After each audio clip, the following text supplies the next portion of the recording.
Hello everybody, I hope you are doing well. Today we will talk about how to fix or how to solve the problem of display on the application of eBay. You click on settings.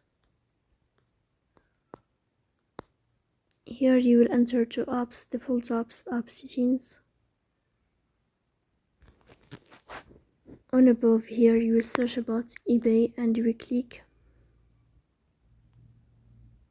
In this page of app info you will click on first stop and you will click OK. Here you will enter to storage. Then we click on clear cache. In the end you will turn off your phone and you will restart your phone again to fix that problem. So please don't forget to support us by like and